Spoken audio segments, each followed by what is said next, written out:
என்னோட 20 வருஷ மார்க்கெட்டிங் அனுபவத்தில் பல கிளைண்ட்ஸ் வந்து நான் இழந்திருக்கேன். நிறைய சில பெஸ்ட் கிளைண்ட்ஸை இழந்த பிறகு தான் இந்த 6 விதிகளை நான் கற்றுக்கிட்டேன்.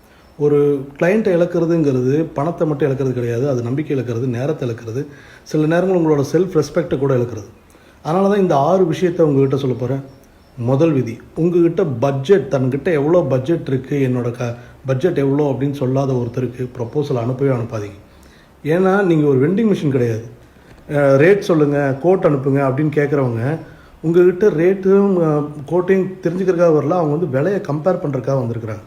ரெண்டாவது விதி, 2 தடவைக்கு மேலே ஃபாலோ பண்ணாதீங்க. முதல் ஃபாலோஅப்பு ப்ரொஃபஷனல், ரெண்டாவது ஃபாலோஅப்பு ரிமைண்டர், அவ்வளோதான். அதுக்கப்புறம் ஃபாலோஅப் கிடையாது.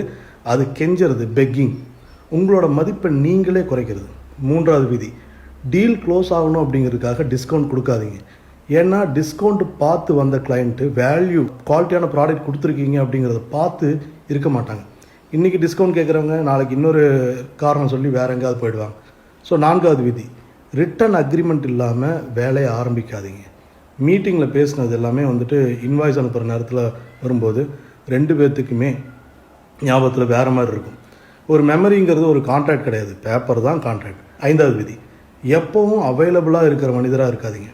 ஏன்னா நீங்கள் ரொம்ப அதீத தீவிரம் காட்டி இந்த டீலை வந்து க்ளோஸ் பண்ணணும் அப்படிங்கிறதுக்காக அதீத தீவிரம் காட்டுறேன் அந்த டெஸ்பரேஷன் மூடில் இருந்தீங்கன்னா அதுக்கு வந்து ஒரு ஸ்மெல் இருக்குது. அது எப்படின்னா, அது வெளியே யாருக்கும் தெரியாமல் இருந்தாலும் மற்றவங்களுக்கு தெரியும். சீரியஸ் கிளைண்ட்ஸ், ரொம்ப சீரியஸாக இருக்கிற கிளைண்ட்டு டெஸ்பரேட் பீப்புளை வந்து நம்ப மாட்டாங்க.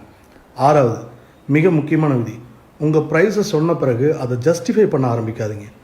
ப்ரைஸை சொல்லுங்கள், அமைதியாக இருங்க. சைலண்ட்டாக இருக்கிறதுக்குன்னு சில பவர் இருக்குது.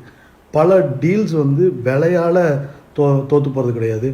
விலை சொன்ன பிறகும் பயத்தில் நம்ம ரொம்ப அதிகமாக பேசுகிறோம் பார்த்தீங்களா, எப்படி அந்த டீல் க்ளோஸ் ஆகிற போதோ, டீல் வந்து முடியாமல் போயிட போதோ அப்படிங்கிறதுக்காக பயத்தில் நம்ம ப்ராடக்ட்டை பற்றி நிறைய பேசிக்கிட்டே இருப்பாங்க.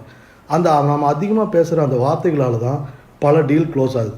அதனால் ஞாபகத்தை வச்சுக்கோங்க, பிஸ்னஸில் வெற்றி பெறுறதுங்கிறது அதிக கிளைண்ட்ஸ் கிடைக்கிறதுனால கிடைக்காது, தவறான கிளைண்ட்ஸை தவிர்க்க கற்றுக்கொள்வதாலும் தான். அது ஒரு ஸ்கில். இது உங்கள் இன்கம் உயர்த்தும், உங்கள் செல்ஃப் ரெஸ்பெக்டை காப்பாற்றும். இனிய காலை வணக்கம்.